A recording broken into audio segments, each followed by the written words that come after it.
Ready start. श्रीमान जी, हमारी प्रगति पर अनेक ऐसी घटनाओं का प्रभाव पड़ता है जिन पर हमारा कोई नियंत्रण नहीं होता।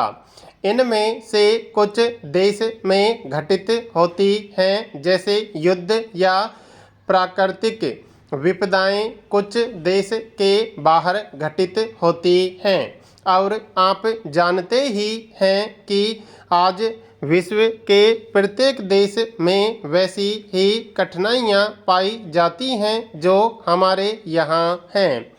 इसके अलावा स्वयं विकास के क्रम में कठिनाइयाँ पैदा होती हैं, तनाव पैदा होते हैं, जिनके पीछे उन निहित स्वार्थ वालों का दबाव होता है जिन पर विकास का प्रभाव पड़ता है।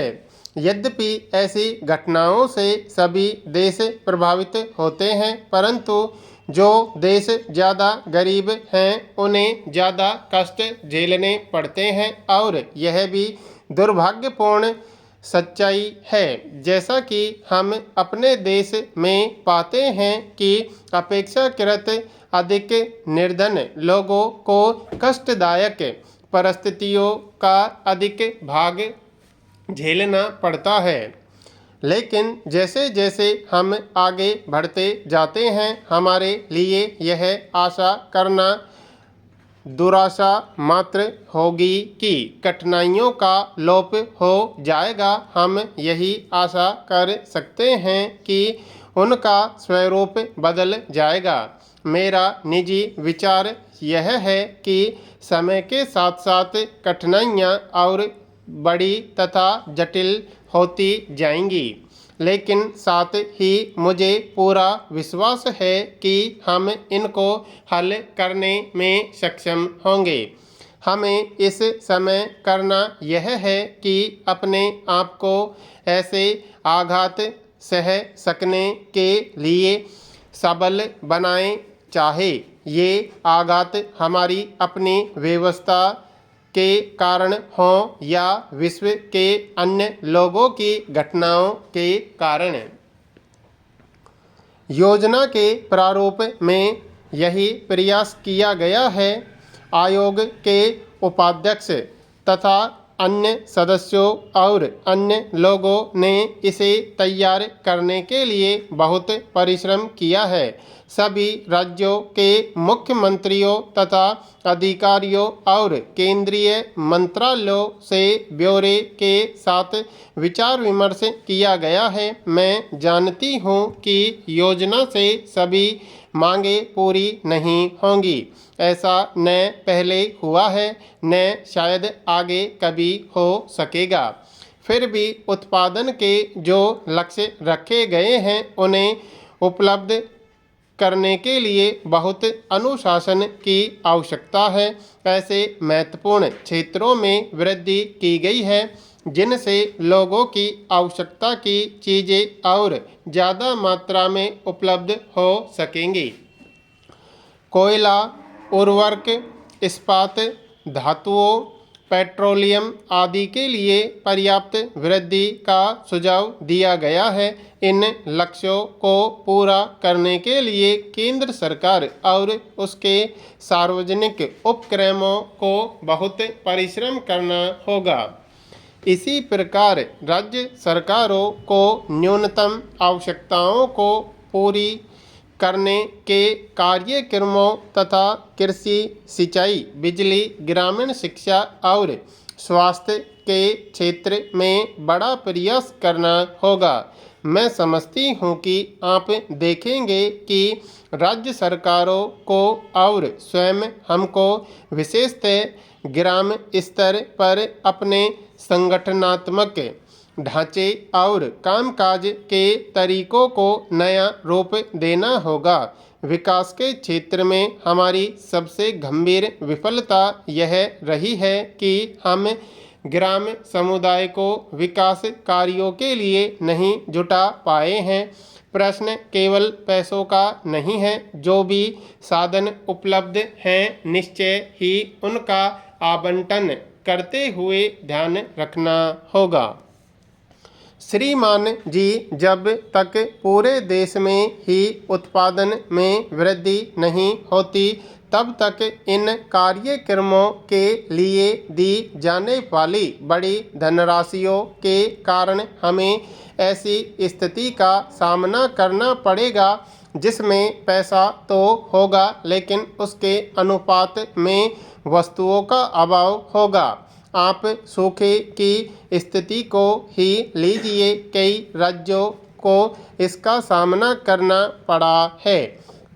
उन्हें काफ़ी सहायता दी गई और उन्होंने राहत कार्यों के लिए पीड़ित लोगों को सहायता दी, अनाज दिया तथा अन्य प्रकार से सहायता पहुंचाई। लेकिन मैं नहीं कह सकती कि ऐसे खर्च के द्वारा किस सीमा तक उत्पादक परिसंपत्तियों का निर्माण हो पाया है, और हम सब जानते हैं कि केंद्र से और केंद्रीय घाटे की कीमत पर साधनों को अन्यत्र लगाने से न केवल केंद्र सरकार पर बल्कि पूरे देश पर प्रभाव पड़ता है। योजना को केवल कुछ परियोजनाओं का संग्रह नहीं समझना चाहिए। परियोजनाएं महत्वपूर्ण अवश्य होती हैं, लेकिन उन्हें विकास की दिशा में किया जाने वाले संपूर्ण प्रयत्न नहीं माना जा सकता। इस दृष्टि से भी वर्तमान योजना में ग्रामीण विकास के लंबे चौड़े कार्यक्रमों को राज्य प्रशासन के सभी स्तरों पर एक नई मानसिकता के साथ जनता तक ले जाना आवश्यक होगा। हमारा उद्देश्य है आत्मनिर्भर विकास की उपलब्धि तथा भविष्य की प्रगति को संभव बनाने और दिशा देने के लिए मौलिक योग्यता प्राप्त करना। इस उद्देश्य की प्राप्ति के लिए प्रयास करते हुए हमें अंतर्राष्ट्रीय सहयोग के नए रूपों को समझना होगा। उत्पादक कार्यक्रमों के लिए सहायता अब उत्तरोत्तर ऐसे सहयोग का रूप लेती जा रही है जिसका लाभ प्राप्तकर्ता देश के साथ साथ देने वाले देश को भी मिलता है। इस प्रकार हमने हाल में जो समझौते सोवियत संघ, चेकोस्लोवाकिया के साथ किए हैं, उनमें से कुछ इसी प्रकार के हैं। उनसे हमारी आर्थिक क्षमता और मजबूत होती है, हमारी उत्पादकता बढ़ती है और हम अधिक निर्यात कर सकते हैं। भारतीय विकास का उद्देश्य अपना एक अलग रास्ता बना सकने का रहा है।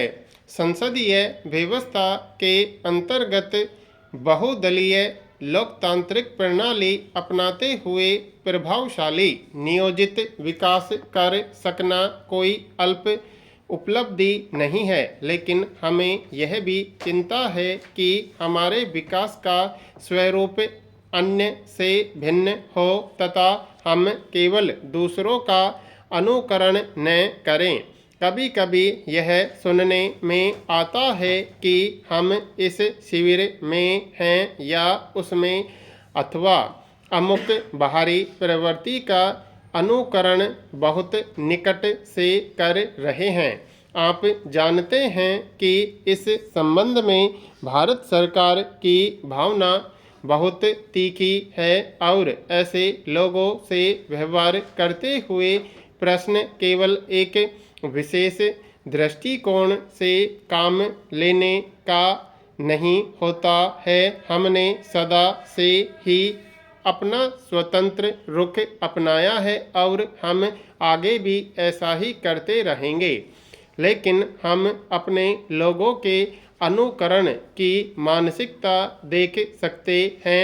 उदाहरण के लिए, हमसे अथवा हमारे बीच जो प्रश्न रखा जाता है वह यह है, अगर किसी देश विशेष में प्रबंधकों और तकनीशियनों को अमुक वेतन मिलता है तो हमारे यहाँ क्यों नहीं मिलता।